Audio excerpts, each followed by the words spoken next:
ഇപ്പം നമ്മൾ മമ്മൂക്കാടെ ഈ എന്താ പറയുക ജീവിത ചിത്രത്തിൽ കൂടി പോകുമ്പോൾ പുസ്തകത്തിലേക്ക് നോക്കുമ്പോൾ പല പല കാര്യങ്ങളും മമ്മൂക്കാടെ ഒരു ദർശനവും കൂടി ഉണ്ട് അതിൻ്റെ. എനിക്കതിൽ തന്നെ ഏറ്റവും കൂടുതൽ ആകർഷിച്ചൊരു സംഭവം എന്ന് പറഞ്ഞു കഴിഞ്ഞിട്ടുണ്ടെങ്കിൽ അതിൽ ഒരു കാര്യം പറയുന്നുണ്ട്. ഇപ്പോൾ മുഹമ്മദ് നബി, ശ്രീകൃഷ്ണൻ, ഗാന്ധിജി, ഇങ്ങനെ കുറേ മഹാന്മാരുണ്ട്. ആൾക്കണ്ണാടി എന്നൊരു പദപ്രയോഗം ഉണ്ടായിരുന്നു. അതിന് ഭയങ്കര സ്പർശിച്ചു. കാരണം അതൊരു കണ്ടെത്തലാണ്. നമ്മൾ അല്ലേ, അങ്ങനെ നമ്മൾ സ്വന്തം കണ്ണാടി നോക്കുമ്പോൾ അങ്ങനെ നമുക്ക് അതിൽ പറഞ്ഞിട്ടില്ല. അതൊന്ന് വിശദീകരിക്കാം നമുക്ക്. ആൾക്കണ്ണാടി എന്നുള്ളൊരു വാക്ക് താഹേടായിരിക്കും എങ്കിലും ആ ഒരു അല്ല, അത് വലിയൊരു അല്ല. അത് ഞാൻ താഹേട്ട് സംസാരിച്ചപ്പോൾ ഞാൻ പറഞ്ഞു, പ്രാർത്ഥന എന്ന് പറഞ്ഞ എൻ്റെ ഒരു കണക്കൂട്ടൽ, ഞാൻ ഈ ഭൂമിയിൽ ഒരു സൃഷ്ടിയാണ്. തീർച്ചയായിട്ടും ഒരു സൃഷ്ടാവ് ഉണ്ടെന്ന് പരിപൂർണമായിട്ട് വിശ്വസിക്കുന്ന ആളാണ് ഞാൻ. സൃഷ്ടി ആയിട്ട് മാത്രമല്ല, എനിക്ക് കുറേ ആനുകൂല്യങ്ങളുണ്ട്. വായു, വെള്ളം, വെളിച്ചം, ഇതൊക്കെ എവിടുന്ന് കിട്ടിയെന്നുള്ളത് ആലോചിക്കുമ്പോൾ ആ സൃഷ്ടാവ് തന്നെ. അതിന് ഈ ആനുകൂല്യങ്ങൾക്ക് ഞാൻ നന്ദി രേഖപ്പെടുത്തിയേ പറ്റുള്ളൂ. അതിൻ്റെ പേരാണ് പ്രാർത്ഥന എന്നാണ് ഞാൻ മനസ്സിലാക്കുന്നത്. അതേത് രീതിയിലാണെന്നുള്ള അവനവൻ്റെ ഓരോരുത്തരുടെ മട്ടം പോലെ അനുസരിച്ച് തീരുമാനിക്കാം അവർക്ക്. ഇപ്പോൾ നമുക്ക് അത് തന്നെ മമ്മൂക്കായുടെ ഒരു ദർശനം എന്നുള്ള രീതിയിൽ തന്നെ ഇപ്പോൾ ഇസ്ലാമിനെ നമുക്ക് കാണുന്നത് വേറെ ഒരു എനിക്ക് വളരെയധികം ടച്ച് ചെയ്ത് തോന്നിയെന്ന് വെച്ച് കഴിഞ്ഞിട്ടുണ്ടെങ്കിൽ പടച്ചോന് ഗ്രൂപ്പില്ല എന്ന് പറഞ്ഞിട്ട് ഇപ്പോൾ നമ്മളിവിടെ സുന്നി മുജാഹിദ് എല്ലാം ഉണ്ട്. പക്ഷേ പടച്ചോനെ ഏത് ഗ്രൂപ്പിൽ പെടുമെന്ന് നമുക്ക് ചോദിച്ചു. അത് വളരെ നല്ലൊരു കാഴ്ചപ്പാടാണ്. കാരണം എന്ന് വെച്ചാൽ നമ്മൾ ഇസ്ലാമിനെ പലപ്പോഴും തെറ്റിദ്ധരിക്കുന്ന രീതിയിൽ ഇപ്പോൾ എനിക്കാണ് അത് കൈകാര്യം ചെയ്യുന്ന ആൾക്കാർ തന്നെയാണെന്നുള്ളൂ. ഈ മതം കൈകാര്യം ചെയ്യുന്നവർ തന്നെയാണ്. അത് ഞാൻ പറഞ്ഞിട്ടുണ്ട്.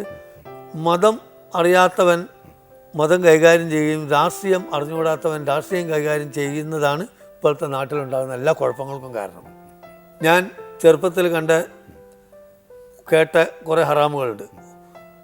ഫോട്ടോ എടുക്കാൻ പാടില്ല, ഹറാമാണ്. എല്ലാവരും കേട്ട് കാണും ഫോട്ടോ എടുക്കുന്നത് ഹറാമാണെന്ന്. പിന്നീട് ഹജ്ജിന് പോകണമെങ്കിൽ പാസ്പോർട്ട് വേണമെന്നുള്ള സമ്പ്രദായം വന്നു. പാസ്പോർട്ട് കിട്ടണമെങ്കിൽ പാസ്പോർട്ടിൻ്റെ ആളെ ഫോട്ടോ വെക്കണമെന്ന് വന്നു. അപ്പോൾ ഈ ഹറാം ഓട്ടോമാറ്റിക്കലായിട്ട് ഹലാലായി. അപ്പോൾ ഈ ഹറാമിനെ പറ്റി ആദ്യം പറഞ്ഞപ്പം അത്ര വലിയ കാര്യമായിട്ടുള്ളതൊന്നും അല്ല എന്നല്ല മനസ്സിലാകുന്നത്. പിന്നെ നബി അങ്ങനെ ഒരിക്കലും പറയാൻ പറ്റില്ല. കാരണം അന്ന് ഫോട്ടോഗ്രാഫി ഇല്ല. ഇത് നബിയായിട്ടൊന്നും ബന്ധപ്പെട്ടതല്ല. ചിത്രം വരയ്ക്കണത് ഹറാമാണെന്ന് പറയുന്നത്. അതെ, ഇത് നബിയായിട്ട് ബന്ധപ്പെട്ട് ഇത് പിൽക്കാലത്ത് ഉണ്ടാക്കിയ നേതാക്കൾ ഓരോ സൗകര്യത്തിനനുസരിച്ച് ഉണ്ടാക്കിയ മതങ്ങളും സംസ്കാരമാണ് ഇപ്പോൾ ഇസ്ലാമിൻ്റെ നിലവിലുള്ളത്. എനിക്ക് തോന്നുന്നത് കോയക്കാക്ക് ഇങ്ങനെയൊക്കെ തുറന്നു പറയാനുള്ളൊരു ധൈര്യം കിട്ടുന്നത് കോഴിക്കോട്ട് ഇറങ്ങിയതുകൊണ്ടാണ്. അവിടെ വൈക്കം മുഹമ്മദ് ബഷീർ, ഈ മൊയ്തു മൗലവി ഉണ്ടായിരുന്നു, രാഷ്ട്രീയത്തിന്റെ നല്ലൊരു മുഖം കാലഘട്ടം കണ്ടു വളർന്നവരല്ലേ നമ്മളിന്ന് ഈ വൃത്തികെട്ട രാഷ്ട്രീയം കാണുന്നത്.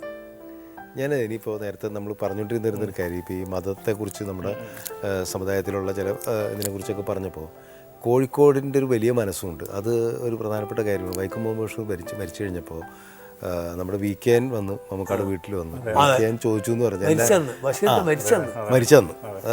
മരിച്ചന്ന് വന്നിട്ട് എനിക്ക് മയ്യത്ത് കാണാൻ പറ്റുമോ, എന്നെ പള്ളിയിൽ കയറ്റുമോ അല്ലേ, അങ്ങനെ കബറടക്കണോടത്ത് വന്നു പള്ളിയിൽ കയറ്റി എന്ന് പറഞ്ഞു. അതൊരു പക്ഷെ കോഴിക്കോട് മാത്രം കാണുന്ന ഒരു കബറടക്കണോടത്ത് വന്നപ്പം ഇയാൾക്കൊരു വിറയലുണ്ടായി. ബോഡി താത്തുന്ന സമയത്ത് VKN കയ്യിൽ നിന്ന് പോയി.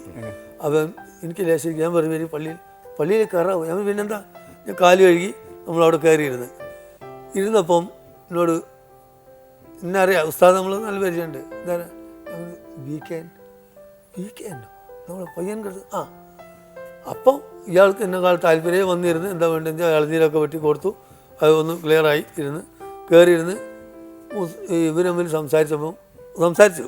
കുറേ കഴിഞ്ഞപ്പോൾ VKN എന്നോട് പറയാണ്, ഞാൻ മനസ്സിലാക്കിയെടുത്തൊന്ന് എവിടോ കെടുക്കുകയാണ് നിങ്ങൾ ഈ സംഭവങ്ങളൊക്കെ. ഞാൻ ഈ മൊയ്ലിയന്മാർ ഇവർ ഈ ഒരു ലോകം ഇതായിട്ട് ബന്ധമില്ല എന്നാണ് എൻ്റെ കഥകൾ എന്നെക്കാൾ കൂടുതൽ ഓർമ്മ ആ മുസ്ലിയർക്കുണ്ട്. ഇയാളിതൊക്കെ വായിച്ചിട്ടുണ്ട്. പിന്നെ മാത്രമല്ല സംസാരിച്ച് വന്നപ്പോൾ അയാളുടെ ഒരു ലോകം ഞാൻ കണ്ടു കുറച്ച്. പൊതുവെ പറയാൻ ഈ കാലഘട്ടത്തിൽ പറയാൻ പറ്റാത്ത കാര്യങ്ങളാണ് ഇപ്പോൾ മതത്തിന്റെ പേരിൽ പറഞ്ഞുകൊണ്ടിരിക്കുന്നത്. എല്ലാ കാലഘട്ടത്തിലും ജനങ്ങളെ ബോധ്യപ്പെടുത്താൻ വേണ്ടിയുള്ളതാണ് ഖുർആൻ. അത് മാത്രം എടുത്ത് പറഞ്ഞാൽ മതി. ഒരു കാലഘട്ടത്തിൽ ജീവിക്കേണ്ടുന്ന മുസ്ലിമാൻ്റെ പങ്ക് എന്താണ്, അത് ഖുർആനിലുണ്ട്. ഏത് കാലഘട്ടത്തിൽ എങ്ങനെ ജീവിക്കണം എന്നുള്ളത്. ഇങ്ങനെയൊക്കെ വലിയ ഈ ഫിലോസഫി മറ്റു കാര്യങ്ങളൊക്കെ പറയുമ്പോഴും ഇദ്ദേഹം നന്നായി തമാശ പറയുന്ന ആളാണ്, പക്ഷേ അത് വേറൊരു മൂഡിലാണ് മാത്രം. നമുക്ക് ഇപ്പം ഇങ്ങനെ ഇരുന്ന് പറയാൻ പാടില്ലാത്ത കഴിയില്ല. മമ്മൂക്കയുടെ തമാശകൾ നമ്മുടെ പ്രേക്ഷകർക്ക് അറിയാലോ, കാരണം സിനിമയിലൂടെ ഒരുപാട് തമാശകൾ പറഞ്ഞിട്ടുള്ളതാണ്. ശരിക്ക് ഇസ്ലാം മതം പഠിച്ചവന് മറ്റൊരു മതത്തിനെ എതിർക്കാനൊന്നും പാടില്ല. അങ്ങേയറ്റം പ്രതിപക്ഷ മര്യാദ പാലിക്കേണ്ടവനാണ് ഇസ്ലാം എന്ന് ഖുർആൻ തന്നെ പറയുന്നുണ്ട്. വിശാല അർത്ഥത്തിൽ ഇതിനെ കാണുന്ന ആൾക്കാരും പണ്ഡിതരായിട്ടുള്ള ആൾക്കാരാണ്. ഇപ്പോൾ സീന മുഹമ്മദ് മൗലവി പോലുള്ള ആൾക്കാർ നമ്മൾ ഇത്തരം പ്രശ്നങ്ങളൊക്കെ വരുമ്പോൾ എല്ലാവരോടും ചോദിക്കും. ഇപ്പം നമ്മൾ ഈ പുസ്തകം ഇറക്കിയതിന് ശേഷം തന്നെ ഇത് വായിച്ചിട്ട് ഒരുപാട് എല്ലാ മതത്തിൻ്റെ ഉള്ള ആളുകൾ എന്നെ വിളിച്ച് അപ്രിഷ്യേറ്റ് ചെയ്തത് ഞാൻ പറഞ്ഞില്ലേ. കണ്ണൂർ അതിരൂപത മെത്രാൻ അവിടുത്തെ പള്ളിയിൽ നമ്മളെ പുസ്തകത്തിലെ വരികൾ കോട്ട് ചെയ്ത് പ്രസംഗിച്ചു. ഈ വരികളാ: വായു വെള്ളം വെളിച്ചം തന്ന ശക്തിയെ ആരാണെന്ന് അറിഞ്ഞിട്ട് അതിന് നന്ദി രേഖപ്പെടുത്തുക എന്നുള്ളത് അതാണ് പ്രാർത്ഥന. മനുഷ്യൻ്റെ ഏറ്റവും വലിയ ഒരു കടമയാണ്. അത് പ്രാർത്ഥനയിൽ ഏറ്റവും വലിയ ഭാഗമാണ്. ഇത് ബൈബിളിൽ നിന്നും ഖുർആനിൽ നിന്നല്ല, സാക്ഷാൽ സിനിമാ നടൻ മാമുക്കോയ അയാൾ പുസ്തകത്തിൽ പറഞ്ഞിട്ടുള്ളതാന്ന് പറഞ്ഞിട്ട് പുസ്തകത്തിൽ തന്നെ പറയുന്നുണ്ട്. ഇപ്പം അവര് അന്ന് മാതൃഭൂമി എന്നെ വിളിച്ചു പറഞ്ഞു ഇനി എന്താ വേണ്ടതെന്ന് വെച്ചിട്ട്. ദൈവം ഉണ്ടാവാൻ സാധ്യതയുള്ളത് ഈ കലാസദസ്സുകളിലായിരിക്കും, ഒരു പക്ഷേ തിയേറ്ററിലായിരിക്കും, അല്ലെങ്കിൽ ഒരു നാടക സദസ്സിലായിരിക്കും ദൈവം ഉണ്ടാവുക. കാരണം അവിടെ ഒരു സെക്യുലറായിട്ട് എല്ലാ മനുഷ്യരും വന്നിരിക്കുന്നുണ്ടല്ലോ, എല്ലാ മതസ്ഥരും വന്ന് അവിടെ ആയിരിക്കും ദൈവം ഉണ്ടാവുക. അത് ഞാൻ പറയാൻ പ്രത്യേക കാരണം ഏറ്റവും കൂടുതൽ സന്തോഷവും സമാധാനവും കിട്ടുന്ന സദസ്സ് കലാസദസ്സുകളാണ്. അത് രണ്ടും ദൈവത്തിൻ്റെ സംഭാവനകളല്ലേ. ഇപ്പോൾ പ്രത്യേകിച്ച് ഇവിടെ സമാധാനം കിട്ടാത്ത അവസ്ഥകളും നാടുകളാണ് ലോകം മുഴുവൻ ഇപ്പോൾ ഉള്ളത്. തീർച്ചയായിട്ടും ഈ കൂട്ടായ്മയുടെ കാര്യം പറഞ്ഞില്ലേ, സമാധാനം ഇല്ലെങ്കിൽ സന്തോഷം എന്ത്? ഇത് രണ്ടും ഒന്നിച്ച് കിട്ടുന്ന, പിന്നെ എല്ലാ കീരിക്കും പാമ്പിനും ഈ സിംഹത്തിനും മാനിനും ഒക്കെ ഒന്നിച്ചിരുന്ന് ആസ്വദിക്കാൻ പറ്റിയ സംഭവം കല മാത്രമേ ഉള്ളൂ. പുറത്തു പോയാൽ കടിച്ചു കയറി കൊല്ലും. വയലാർ ഹിന്ദുവായ വയലാർ എഴുതി, ക്രിസ്ത്യാനിയായ യേശുദാസ് പാടി, മുസ്ലിമായ മമ്മൂട്ടി അഭിനയിക്കുന്നു. അത് ഞാൻ പറഞ്ഞ അതെ. മാമുക്ക എന്ന് പറയുന്ന വെറും ഒരു ഹാസ്യ നടനായി പോയി ഒതുങ്ങേണ്ടിയിരുന്ന ഒരു സിനിമാ നടനെ വേറൊരു തലത്തിലേക്ക് പ്രതിഷ്ഠിക്കുകയും യഥാർത്ഥത്തിൽ എന്താണ് മാമുക്ക എന്ന് തിരിച്ചറിയുകയും ചെയ്യാൻ താഹയുടെ ഈ ഒരു സംരംഭം ഉപകാരപ്പെട്ടിട്ടുണ്ടെന്നാണ് എനിക്ക് തോന്നുന്നത്. അതുകൊണ്ട് താഹയോട് നന്ദി പറയേണ്ടിയിരിക്കുന്നു നമ്മൾ. അതുപോലെ തന്നെ സമാഗമത്തിന് വന്നതിനും. പല സ്ഥലത്തും ചെല്ലുമ്പോൾ പലരും പറയും നമുക്ക് പടങ്ങളൊക്കെ നമ്മൾ കാണാനുണ്ട്, ആയിക്കോട്ടെ താങ്ക്സ്.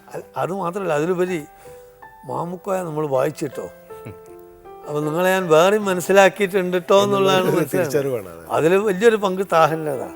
അതിൽ വളരെയധികം സന്തോഷമുണ്ട് ഈ സമാഗമത്തിൽ വന്നതിന്.